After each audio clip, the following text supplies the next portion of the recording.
Setelah pulau gantungnya itu jatuh di area dekat rumah beliau, itu kok bisa beranjak dari tempat tidur dan melakukan tindak bunuh diri.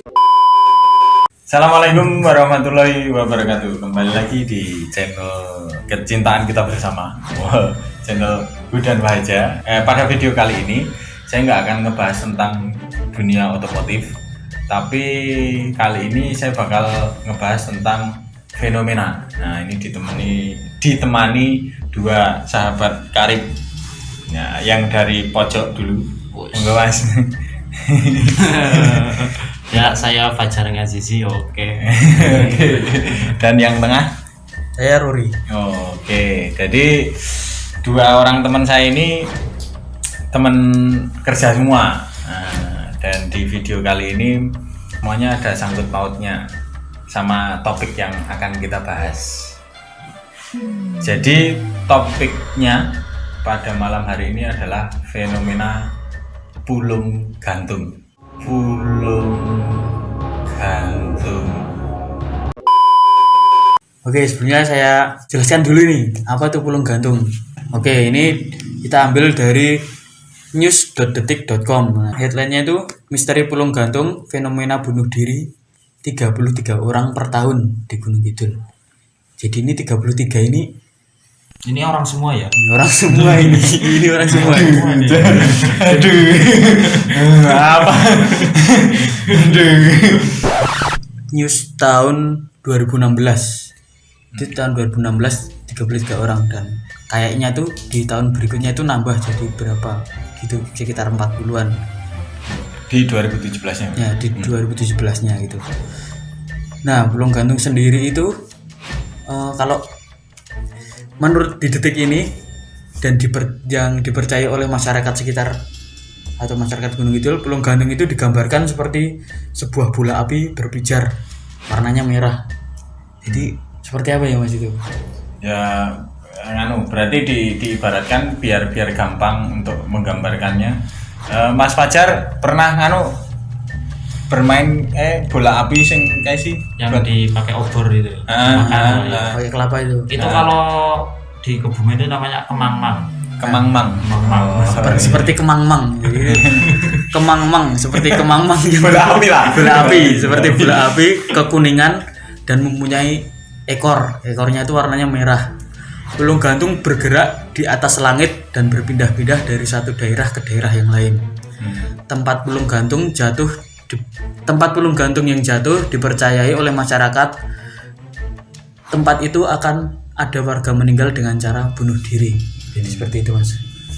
Jadi itu versi yang ngeri ya. Maksudnya jadi kalau yang dari yang saya baca itu pulung gantung itu ada dua jenis. Pulung ya mungkin. Nah, pulung. Jadi gini, dari beberapa artikel yang saya baca, terus beberapa video juga yang saya lihat itu pulung itu berarti sebuah takdir atau sebuah suratan lah. Jadi ada dua. Yang pertama, pulung itu yang berwarna biru. Jadi berwarna biru itu bisa dibilang sebuah pertanda baik. Berarti seperti bola tapi biru gitu. Tetap kayak gambarinnya itu kayak tetap bola bulat, apinya itu api kayak kompor gas gitu. Biru. Api biru kayak gitu. Nah, untuk yang jenis itu biasanya pertanda ketika misalkan di sebuah pedesaan ada pemilihan pemimpin kayak gitu. Jadi Kades gitu. ada pemilihan kepala desa atau apa. Jadi nanti orang-orang itu akan melihat, wah ini pulungnya tiba ning sapa iki ya. Jadi pulungnya jatuh ke siapa, itu yang akan jadi. Itu yang pertanda baik. Nah, yang dijelaskan Mas Ruri tadi sama Mas Fajar yang menggambarkan tadi itu yang mohon maaf agak kurang baik. Jadi yang berwarna merah, ada ekornya, kayak gitu-gitu, itu yang kurang baik. Itu sih yang tak pahami kayak gitu. Jadi untuk gambaran teman-teman yang nonton video ini ya yang bisa digambarkan seperti itu. Kalau dari Mas Fajar katanya tadi sempat, jadi sebelum video ini mulai itu sempat Mas Fajar itu bilang katanya temennya ada yang pernah meneliti tentang ini untuk skripsi ya Mas ya? Iya. Jadi itu gimana Mas? Ini saya juga kurang tahu sih ya, maksudnya cuma sekedar ngobrol pas lagi warung lagi ngopi-ngopi santai ya. Biasa kan anak senja sore-sore. Ngeri. Jadi kalau untuk lokasinya sendiri saya tanyakan itu tuh dia masih absurd tanya ini tuh itu di mana di desa Ya, mana? mendingan desanya nggak usah disebutin. Maksudnya yang di Provinsi Gunung Kidul itu ya. Nah, itu malah katanya kabupaten. satu kecamatan, Kecamatan Wonosari. Itu yang mereka teliti. Nah, hasil dari penelitiannya itu sebanyak dari 2001 sampai 2016 itu terjadi kasus 458 orang. 458 orang. Nah, untuk yang diteliti oleh teman saya itu kan latar belakangnya ya. Dan memang itu rata-rata di atas 50% itu karena ekonomi sosial yang rendah. Jadi rata-rata faktor utamanya itu ya. Jadi untuk untuk masyarakat yang punya ekonomi rendah itu rata-rata itu, jadi kalau di penelitian teman saya itu ada 3 tahapan. Jadi ada bunuh diri untuk menyakiti diri sendiri, ada bunuh diri untuk menghindari permasalahan gitu. Nah, dan itu di atas 50%-nya itu untuk menghindari permasalahan gitu. Misalkan kayak hutang, terus juga menanggung aib di masyarakat dan lain-lain gitu. Itu 50% tertinggi berarti ya? Tertinggi itu faktor utamanya itu. Terus juga kalau nggak salah itu kemarin tuh ngomongnya gini, jadi kayak semacam faktor lingkungannya itu. Jadi itu di sana itu, ini sih kata peneliti ya, katanya itu lingkungannya itu sangat mendukung untuk orang melakukan tindak bunuh diri. Saya juga nggak tahu maksudnya itu apa, tapi mungkin yang dimaksudkan oleh peneliti itu di sana itu sangat susah untuk berkembang. Jadi karena lingkungannya yang memang agak tertutup, terus juga jauh dari kota dan geografisnya mungkin. Nah, banyaknya polemik permasalahan di masyarakat, ya bunuh diri menjadi salah satu jalan pintas lah ya. Jalan pintas gitu. Oke. Ya, menurut Pak Suwena ini masyarakat percaya adanya bulung gantung sehingga bunuh diri dapat ditempatkan sebagai fakta simbolik. Jadi kalau ketika ada bulung gantung itu jatuh ke suatu rumah, suatu tempat lah. Nah, suatu tempat itu menjadi fakta simbolik. Jadi benar-benar faktanya orang setempat gitu. Dan itu kan masalah goib ya. Jadi yang lihat kan nggak mungkin orang semuanya. Jadi kan berarti kalau yang dari Mas Fajar tadi penelitian benar-benar faktornya secara logika itu apa gitu ya. Berarti. Terus kalau yang di detik ini ada unsur mistisnya kayak gitu. Oke. Aduh, kok semakin merinding. Mohon maaf, soalnya biasanya kita bahas motor cc-nya berapa, torsinya berapa, tenaganya berapa, lari berapa. Ini agak melenceng karena fenomena ini tuh gimana ya? Sangat udah banyak orang yang tahu, tapi biasanya akan berlalu begitu saja. Nanti begitu ada kejadian atau apa nanti naik lagi kayak gitu. Jadi harapannya dibuatnya video ini ya untuk sharing aja sih, maksudnya fenomena itu tuh ternyata sudah lama ada dan diyakini oleh masyarakat di seputar daerah Gunung Kidul itu. Saya itu sempat baca-baca dan dapat informasi juga dari beberapa masyarakat bahwasanya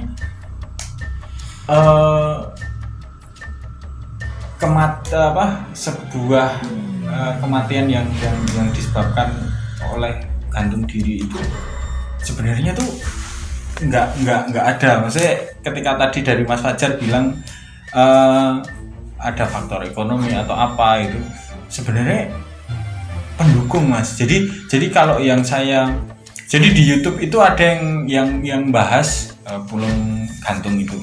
Lah itu tuh jadi gini, bahwasanya ada orang yang sudah sakit menahun dan hanya di tempat tidur aja gitu. Itu tuh dia nggak bisa ngapa-ngapain. Tiba-tiba ada beberapa masyarakat yang melihat ada si bulung gantung itu jatuh di rumah orang yang sakit itu.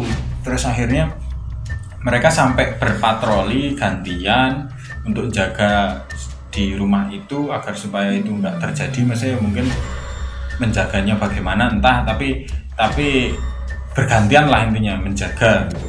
Terus beliau yang sedang sakit itu tiba-tiba lengahnya, ternyata ada aja lengahnya itu, jadi minta diambilkan apa gitu. Terus tiba-tiba nggak ada 15 menit begitu kembali udah nggak ada posisi ya itu dari posisi gantung diri itu. Jadi agak gimana ya kalau itu tuh udah nggak bisa ngapa-ngapain ya orang, maksudnya merasakan sakit udah lama udah dan berbaring lah ya. Berbaring tapi kok tiba-tiba bisa beranjak dari tempat tidur gitu loh. Itu kan kemungkinan ada faktor lain. Ada faktor lain. Kenapa semakin mengerikan nih? Maaf. Aduh, baru pertama soalnya di channel ini bahas begitu. Gimana ini Mas Manjur ini? Biasanya bahas enak-enak. Biasanya bahas motor baru, bahas teknologi baru. Nah, ini malah ya begini, agak merinding juga. jadi intinya tadi itu kakek atau nenek itulah satu orang itu harusnya itu udah nggak bisa ngapa-ngapain, tapi setelah ditinggal setelah pulung gantungnya itu jatuh di area dekat rumah beliau itu kok bisa beranjak dari tempat tidur dan melakukan tindak bunuh diri. Padahal sudah dijaga tetap. Jadi ada beberapa masyarakat yang melihat terus karena jatuhnya di rumah ini, area rumah itu, terus kita gantian deh gitu. Jangan sampai ada terjadi gitu. Tapi ternyata tetap lolos juga, maksudnya tetap ada celahnya gitu. Jadi kayak belum apa ya, belum tahu gimana ngatasinya. Kalau yang paling heboh kan makin kesini makin tahu itu yang melakukan tindak bunuh diri itu bukan orang-orang lansia. Oh iya betul. Tapi sudah merambah ke usia-usia produktif itu melakukan tindak bunuh diri gitu. Benar. Jadi itu mungkin juga bisa sama seperti yang pernah saya jumpai. Jadi kalau sebelumnya dari tahun 2001 itu tadi ya, itu mungkin lansia udah kesehatannya udah bisa digambarkan gitu. Bisa digambarkan, tapi rentan usia. Tapi akhir-akhir ini kok di usia produktif kok ada mungkin remaja SMA atau apa itu juga bunuh diri gitu. Jadi mitos itu bener-bener kalau menurut saya itu masih 50-50. Berarti saya percaya cuman juga nggak percaya, jadi gimana gitu. Seperti misalnya di sebuah kampung ini juga dipercayai ketika seseorang melihat atau beberapa orang melihat itu cara pencegahannya untuk agar tidak terjadi itu salah satunya yang pertama yaitu tadi diamankan, yang kedua itu warga di tempat itu, misalnya di RT berapa yang terkena pulung gantung itu rame-rame membunyikan lesung. Lesung itu yang buat numbuk apa itu ya? Padi. Buat numbuk padi itu sama kentongan. Itu secara bersamaan. Nah, ketika diyakini pulung itu udah nggak mungkin datang, nah alat-alat yang buat mukul itu disembunyikan selama beberapa hari gitu. Itu cara menurut tradisinya seperti itu. Tapi Mas, ada nggak, maksudnya patokannya itu tadi kan sekiranya sudah tidak ada, maksudnya begitu itu jatuh gitu ke suatu area itu, kira-kira tuh maksudnya berapa hari atau berapa jam atau berapa hari dia udah nggak ada atau udah nggak ada efeknya lagi, itu ada itu khusus nggak? Maksudnya ciri-ciri khusus, itu wis udah 24 jam misalnya, wis ketoknya wis ora ono ya, atau gimana? Di rumah seseorang itu ada yang jaga bareng-bareng. Nah, itu setiap malam kan ada beberapa yang bisa lihat, ada yang enggak. Nah, itu ketika di hari pertama mungkin si A bisa lihat, berarti besok masih dijaga, masih bunyikan lagi. Terus hari berikutnya, ternyata udah enggak ada, berarti tergantung ada yang lihat apa enggak gitu. Berarti enggak ada waktu yang tertentu atau yang sudah disepakati, misalnya ini setelah 1 kali atau 2 kali 24 jam udah tawar nih, udah nggak kenapa gitu, itu nggak ada berarti. Sama kan Mas, yang saya baca juga itu ketika ada orang yang sudah atau telah melakukan gantung diri itu, nah nanti apa ya namanya itu kayak jadi setelah ada kejadian tersebut itu orang itu akan mencari apa namanya kayak bola tanah. Jadi gimana? Kayak tiga bentuknya bola tapi itu dari tanah gitu. Oh ya. Itu apa namanya lupa aku. Itu nanti akan dimasukkan ke liang lahatnya yang meninggal itu gitu katanya. Dan terus itu harus ketemu katanya. Pokoknya kalau nggak ketemu nanti efeknya apa gitu. terus juga setelah biasanya tempat yang telah digunakan untuk tindak bunuh diri itu nanti akan bawahnya dibakar atau apa biar nggak istilahnya orang sawanan gitu, nggak ada nggak ada yang jelek-jelek di situ lagi lah gitu. Kalau kebetulan Mas Fajar ini dari luar Jogja, jadi kita mau membandingkan kalau di tempat asalnya Mas Fajar itu ada kejadian mitos kayak gitu nggak? Kalau kejadian mitos itu nggak ada, yang pulung gantung tadi ya nggak ada. Jadi nggak apa namanya, nggak ada penelitian khusus setahun sekian orang karena kejadiannya ini gitu nggak ya? Jarang, sangat jarang. Itu selama saya kuliah 4 tahun itu dapat kabar ada kasus bunuh diri, terutama yang dekat rumah saya itu baru 1 kali. Itu pun karena faktor dia udah setengah gila, depresi. Oh iya mengerikan ya. Maksudnya ya gimana ya, ya prihatin juga, maksudnya kan tadi sempat dibahas bahwa makin kesini kok makin usia produktif gitu yang kena, jadi kan kayaknya sayang usianya gitu, maksudnya di saat masih bisa untuk melakukan banyak hal tapi kenapa gitu, terus kan ya sayang aja sih, saya masih bisa melakukan banyak hal. Kira-kira menurut logika ini kita bahas berdasar logika ya. Kalau gimana ya? Kalau saya itu mempercayai ya, maksudnya kasus bunuh diri itu pasti ada, mungkin ya ada depresi, ada ekonomi, ada geografi. Tapi kalau kita lihat secara gamblang aja, itu menurut kacamata saya geografis yang seperti Gunung Kidul, demografinya, terus tingkat depresinya, terus ekonominya yang seperti di Kabupaten Gunung Kidul itu nggak cuma di Gunung Kidul gitu. Jadi untuk keseluruhan wilayah Indonesia sebenarnya banyak daerah yang berpeluang ada kasus-kasus seperti itu ya. Iya, terus kalau dibilang karena media, maksudnya misalnya saya bunuh diri, terus ada kabar yang lain lah, misalnya si A bunuh diri dan ada beritanya di surat kabar online misalnya, terus karena mungkin sindrom atau baca gitu jadi referensi si B untuk bunuh diri dengan cara yang sama, itu kan banyak yang bahas seperti itu. Tapi faktanya media ini kan di Indonesia kan luas ya, tapi kok di Gunung Kidul itu lebih mencolok kelihatannya. Jadi dari kalau menurut kacamata saya dari segi itu tuh belum bisa jadi patokan. Kalau untuk satu kasus bunuh diri itu sampai sendiri pernah nggak ke rumahnya ngobrol sama orang tuanya gitu?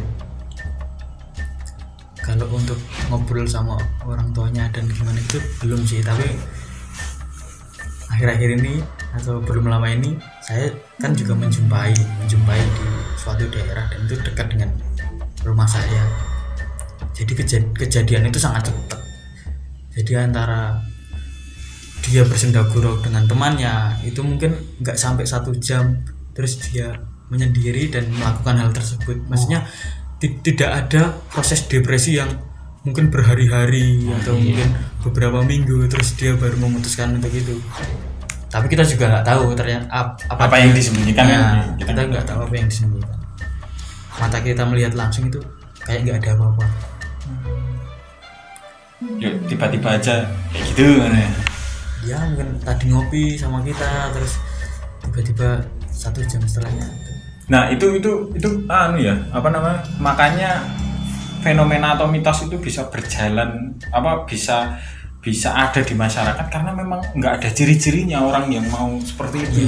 Jadi mesti ada faktor X gitu. Nah, ya kan itu yang membuat apa, yang membuat mitosnya itu tuh jadi kencang banget, berhembusnya tuh kencang. Dan kita di sini juga aslinya nggak mau pansos ya kan. Kita Iyalah. di sini bener-bener karena penasaran kasus itu. Jadi emang di beberapa hari belakangan ini kan kita yaitu baca terus kok sepertinya apa ya, ya penasaran juga gitu karena kebetulan ini di Jogja dan apa banyak orang yang membicarakan itu, jadi kenapa enggak kita ngomongin aja gitu. Jadi santai, ngobrolin santai, enggak yang ke arah mistisnya gitu, enggak.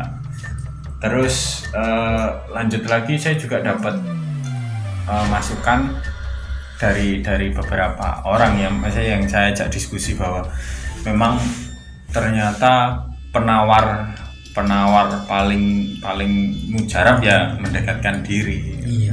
Mendekatkan diri kepada yang Maha Kuasa, berdoa, bersolawat dan yang berhubungan dengan religi lah, karena jadi gini, kalau kemarin saya ngobrol gitu sama orang yang lebih tua itu, ada temennya itu yang rumahnya kena kejatuhan pulungnya itu, dia itu tiba-tiba sama tali temali sama itu tuh itu seneng banget gitu loh, pengen mainan, pengen apa, tapi orang itu tuh sadar bahwa wah ini tuh waduh saya merinding ya cerita. jadi sadar bahwasanya ini nggak bener nih, jadi dia memutuskan untuk perbanyak sholawat, baca doa sebisanya gitu agar supaya itu nggak terjadi dan menjauhkan benda-benda kayak tali temali gitu-gitulah, pokoknya itu dijauhkan. Coba ini tolong dong disingkirin atau gimana, pokoknya biar antisipasi karena saya lupa dia yang tahu atau dia dibilangin sama tetangganya itu ya yang ngobrol-ngobrol itu, pokoknya posisinya dia paham bahwa wah ini tuh di area sini tuh kejatuhan si ulung itu gitu loh. Jadi wah pokoknya dan merasa bahwa kok aku tiba-tiba seneng bermain tali, seneng pokoknya gitulah, mengerikan lah. Jadi kayak kayak itu ya, alam bawah sadar menyenangi sesuatu. Kalau untuk kasus bunuh dirinya itu pernah dijumpai nggak yang selain gantung diri gitu? Ya misalkan nyebur ke kolam atau apa?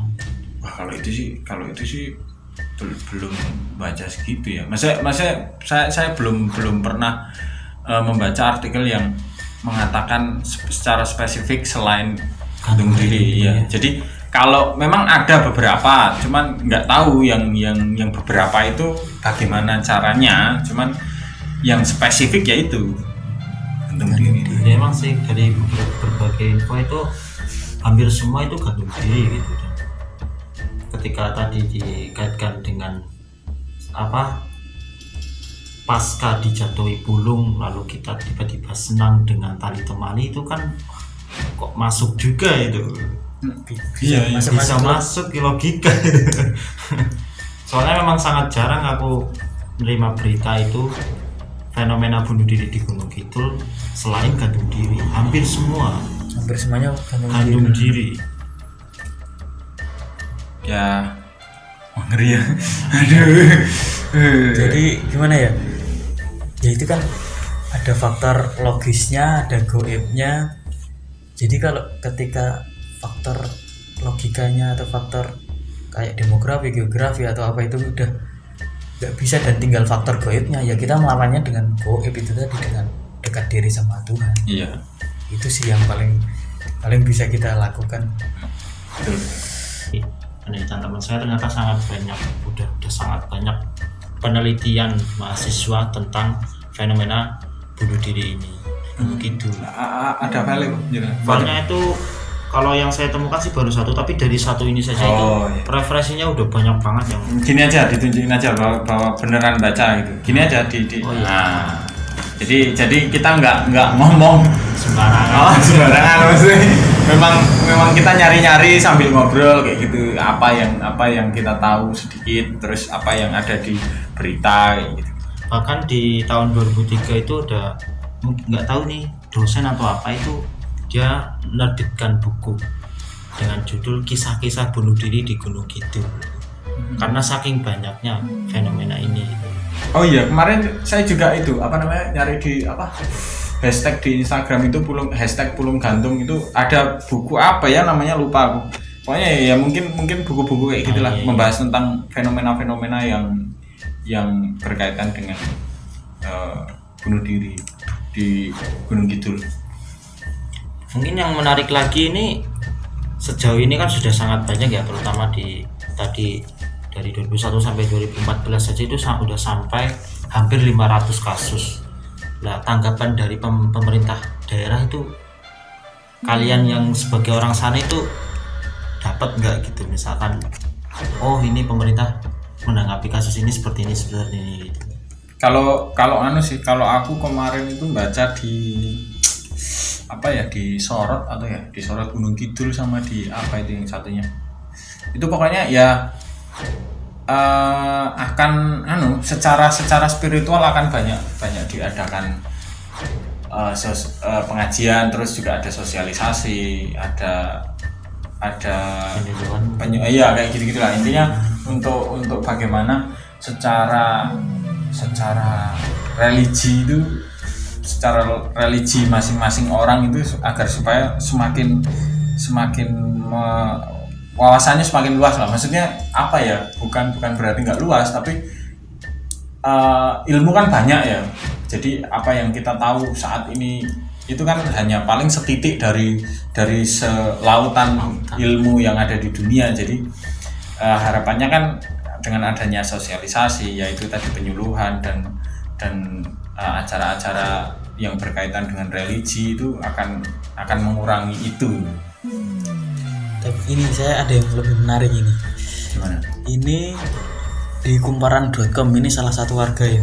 Nanti linknya di bawah. Pokoknya yang kita baca ini ada 3 link, nanti kita taruh.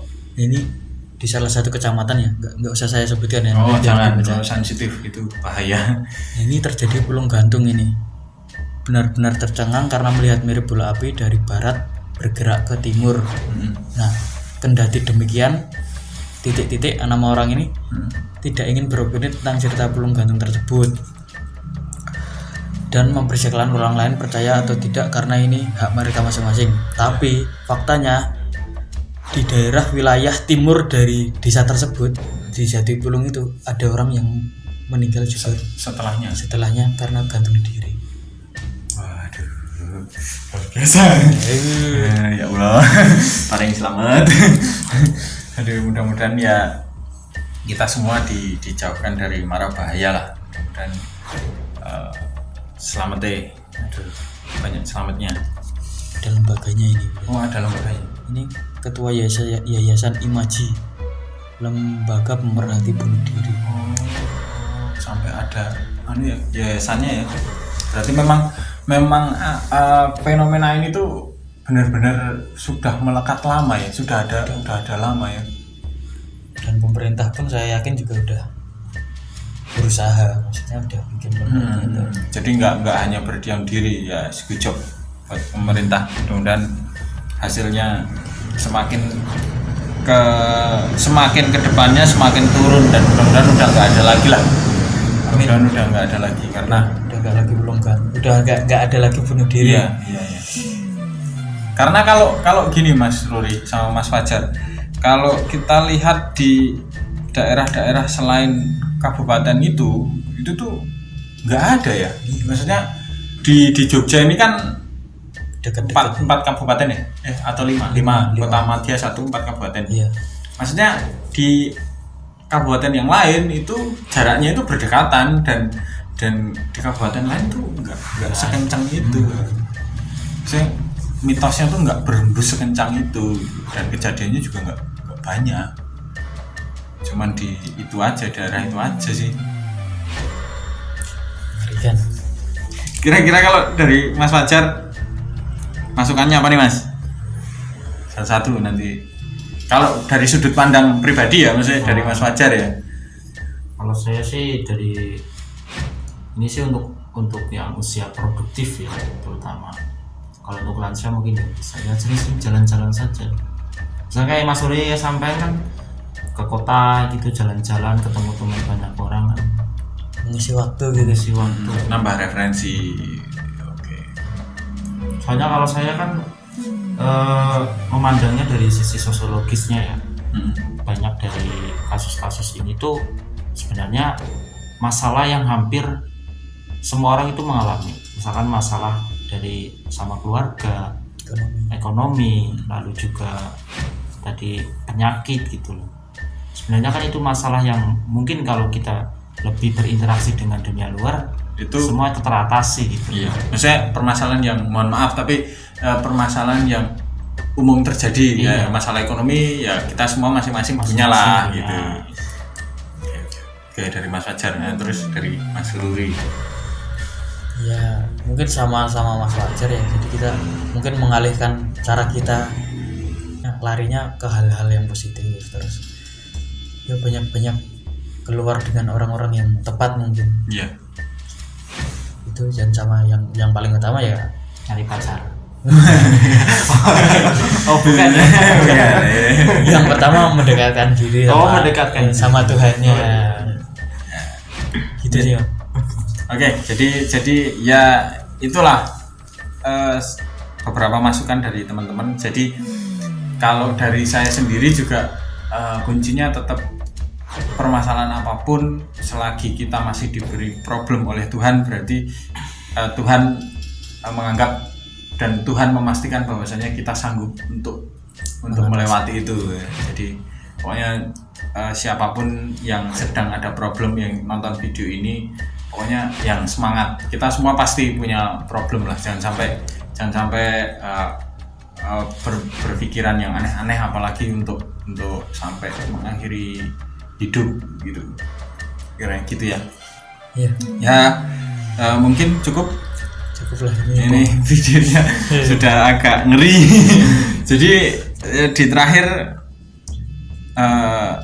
apa namanya, karena kita membahas hal seperti ini ya, alangkah baiknya kita sama-sama mendoakan orang-orang yang pokoknya kita mendoakan orang-orang yang sudah mendahului kita.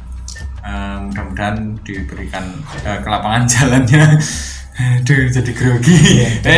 Berdoanya di batin masing-masing aja. Yang jelas semangat buat teman-teman semua. Terima kasih sudah menonton video ini sampai akhir ini. Dan itu mah apa? kita mohon maaf jika ada yang Oh iya, kita mohon maaf apabila ada salah penyebutan atau apapun. Yang jelas dalam video ini tidak kita niat menyinggung atau kita nggak niat menyinggung siapapun. Apapun yang ada di video ini murni karena kita ingin ngobrol dan sharing aja gitu ya Mas Fajar. Oke ya. Terima kasih sudah menonton video ini sampai akhir. Jangan lupa kalau memang video ini dirasa memberikan manfaat untuk teman-teman semua, jangan lupa like, share, komen, dan subscribe ke YouTube ini. Mudah-mudahan di video selanjutnya kita bisa ngasih video yang lebih informatif lagi. Ya.